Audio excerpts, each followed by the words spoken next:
Esta conferencia se llama Tendencias Globales hacia el 2025. Es una apuesta arriesgada que realmente la preparé desde el año pasado y ahora es decir, en el 2019, y ahora la revisé con el ánimo de pues, ver qué tan asertiva había sido. Vamos a decir que solamente lo único que no había pensado, que creo que nadie en la humanidad había pensado, es que íbamos a tener una pandemia de las dimensiones que la hemos tenido.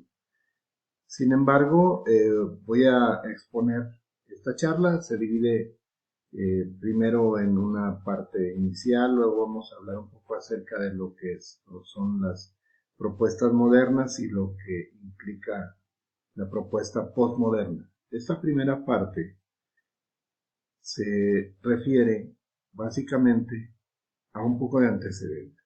Es decir, vivimos un momento que se puede llamar filosófico de modernismo contra postmodernismo. Es decir, cuando nosotros pensamos en lo moderno, siempre pensamos como que un poco en la tecnología, en los artefactos, en los gadgets, en las aplicaciones, etcétera, o en cosas que se refieren a un adelanto científico.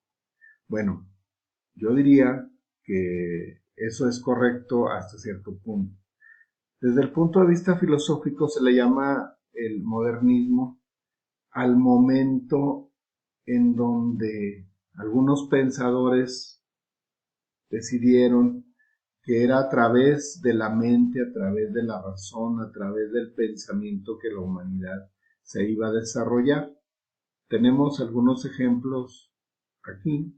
Por ejemplo, Charles Darwin fue un explorador, fue un naturalista que además él era muy religioso y se conflictuaba bastante con sus ideas y su perspectiva religiosa, porque él llegó a considerar que, por ejemplo, él hizo un viaje de circunnavegación por el cono sur de América y entonces descubrió que había una misma especie que se llamaba pinzón, un pájaro, pero que de acuerdo al lugar donde estaba tenía diferentes características y es porque se había adecuado a su propio desarrollo, y entonces él empieza a pensar pues que no todos somos iguales y que es probable que hayamos sido producto de un desarrollo. Galileo fue un observador del movimiento del universo, y entonces él, a pesar de que la evidencia empírica dijera que pues lo que ocurre es que la Tierra cir circula alrededor del Sol, la evidencia empírica decía que el Sol es el que le va dando vueltas a la Tierra. Y entonces él decide pues, publicar, basado en ideas ya preconcebidas, publicar y decir sus ideas. Finalmente se tuvo que retractar Galileo porque dijo, bueno, pues como me quieren aquí quemar vivo, pues no, no es cierto. Pero en voz baja siempre se dice, él mencionó la frase, y sin embargo se mueve. Bueno, Isaac Newton fue un pensador que decía que, pues contrariamente a las ideas aristotélicas que decían que las manzanas se caen de los árboles porque anhelan estar en la tierra. Decía, no hay una fuerza de gravedad que las atrae. Lutero fue un religioso de origen alemán que se oponía a que las ideas religiosas fueran interpretadas libremente por quienes podían en esa lectura, y él se puso a hacer una traducción de la Biblia al alemán. René Descartes, o Descartes, es un filósofo y matemático famosísimo. O sea, su aportación más conocida es en el mundo de las matemáticas por el plano cartesiano, ¿no? Por alguna razón los matemáticos que siempre están en abstracción también son filósofos, ¿verdad? Siempre están pensando. Y entonces René Descartes decía, pienso, luego existo. Imagínate a los ojos de la religión lo que eso significaba. O sea, ¿cómo que existes porque piensas? Y él decía, sí, pues porque me percato de que soy a través de mi pensamiento. Dice, no, tú existes porque te hizo Dios. Y entonces, ¿qué tienen en común estos y otros grandes pensadores, no? O sea, Galileo, que se basó en las ideas de Copérnico, Darwin, que elaboró su teoría del desarrollo humano, eh, del desarrollo de la humanidad, Newton, etcétera, pues que utilizaron su pensamiento. Esto viene a caer en el momento en donde Immanuel Kant, que es al que se le atribuye el nacimiento del momento moderno, donde dice Kant que sólo por la educación o por la razón el hombre puede llegar a ser hombre. El hombre no es más lo que la educación hace de él. Es decir, Kant inaugura el momento moderno y dice, ¿sabes qué? Si la humanidad va a progresar va a ser a través de la razón. La promesa de la modernidad entonces es que a través de la razón vamos a prosperar. Llegaremos a un momento pleno y feliz. Entonces, estos pensamientos que son las bases de la gran promesa moderna, pues se echan a andar en un mundo que decide utilizar su pensamiento para llegar a tener éxito. Un pensador famoso, Lyotard, de origen francés, escribió un libro que se llama La condición postmoderna, de mucho éxito y mucho peso en el mundo académico, donde dice que no es cierto, que realmente este mundo los principios de la modernidad no han resuelto los grandes dilemas de las personas. Por ejemplo, dice que las religiones realmente no le dan más paz y tranquilidad al ser humano, que han fracasado, les llaman los grandes relatos, que el gran relato de la religiosidad ha sido un fracaso. También el socialismo, que siempre hablaba acerca de buscar la igualdad entre las masas, ¿no?